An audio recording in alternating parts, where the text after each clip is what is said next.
I think he's going to bounce back, but the floor is so low from last season. I mean, at the end of the year, Ben was a bottom 10 quarterback, no matter how you sliced it. So improvement is relative. I watched this game with some curiosity, not just to see his arm strength, which looked fine. The deep ball was a little bit overthrown, but whether he was willing to operate within the structure of Matt Canada's offense. Because as anyone who watched the Steelers knows last year, if Ben was the floor, the offensive line was the basement. And there are things they could do to improve upon that. It's still a developing group. One of those things is more play action, putting Ben under center, which he's been allergic to, pre-snap motion to get defenders out of the run fits. You saw some of that in the game over the weekend. You saw Ben under center, which I cannot stress enough. He does not do. He does not turn his back to the defense. But he did do it a few times on about a third of the snaps, and that was encouraging. Now, all of that said, encouraging is about as far as I'll go, because not only were they playing backups, this is still a very bad offensive line. So while we can say, yeah, Ben Roethlisberger looked a little bit more comfortable and his arms looked a little bit better, I'm still not going to get excited about this offense. I anticipate it being average at best. Yeah, I think Roethlisberger already had his bounce-back year. He came off a catastrophic injury. And they won. As a quarterback, he went 12-3. And I know a lot of people scoff at quarterback records. I'm not one of those people. I think there's a very strong positive correlation between who you run out at quarterback and the record of your team. Like Tomlin is the reason that they have never been under 8-8. He's just too competitive. He's like incapable of going under 8-8. But okay, without Roethlisberger, they won 8 games the year before. With Roethlisberger, they won 12, and he played in 15.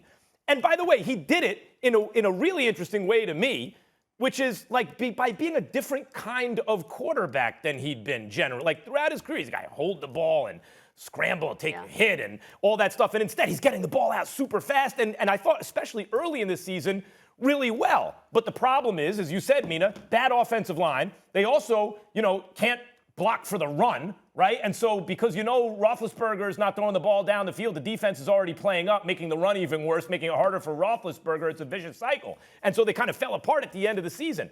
One thing I'll say is, it was late in the season against the Colts. Remember they came back on the Colts, and Roethlisberger was kind of airing it out down the field a bit. And I was thinking, oh, look at this. Maybe there's something there. Except we saw the attrition get to him over the course of the season. So the offensive line's still not better. I don't care if you draft a running back. It's got nothing to do with anything if you can't block for him. Even if you put more of an emphasis on that, maybe it'll improve marginally.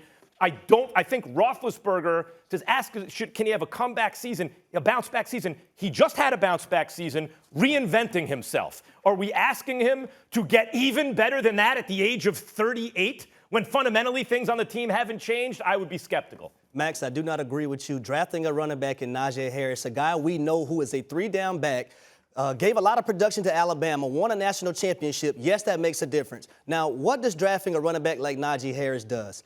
It forces the organization. It forces some pressure to make them lean on Najee Harris a little bit, take the ball out of Big Ben's hands a little bit more. Now, that's the first point. The second point I have is last year going into this season, Big Ben was trying to groom a young receiving core, right? Mm-hmm. You look at Deontay Johnson, who I think is going to be a star one day. You look at Chase Claypool, who I think is going to be a star one day. And then you look at James Washington. These guys were plagued by drops and not being consistent. Now those guys are seasoned, have a year under their belt. Ooh. They're going to come in and be better. And you got to look at this right here. You got to look at this, Max. When you look at Big Ben, look at his overall at his career.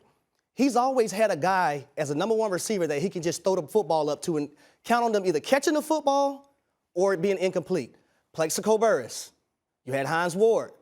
Then you had Antonio Brown. You had Mike Wallace. Some pretty good ones. Right? You had Emmanuel Sanders. Yeah. Last year, I think, was the first time he didn't have that. And I think Ben took it upon himself just to throw things up a little bit more, try to make more plays himself, and it cost him as interception. Mina, before you get on him about this, because I see you champing at the bit, and I know you want to, I need to get back to you, because you gave me encouraging, and that's a little too vague for me, Mina. What does encouraging mean in terms of translating to wins or playoff success for this team? Yeah, so the defense is going to be fine. There's some question marks in the secondary. This is still a very good front seven. Loved the Ingram signing. TJ Watt is awesome. Incredibly underrated defensive tackle group. They're going to be a top 10 to 5 unit. The offense just needs to be average for this to be a playoff team. They're not going to be better than the Ravens and the Browns, though, candidly. But if the offense is at least average, they can compete. That's what I mean by encouraging. But frankly, I don't see the offense being any better than that because, Harry, as much as I love Najee Harris in college, one of my favorite running backs in a while, he ain't running anywhere behind that offensive line. I don't care how good he is. I don't care if he's the second coming of Adrian Peterson.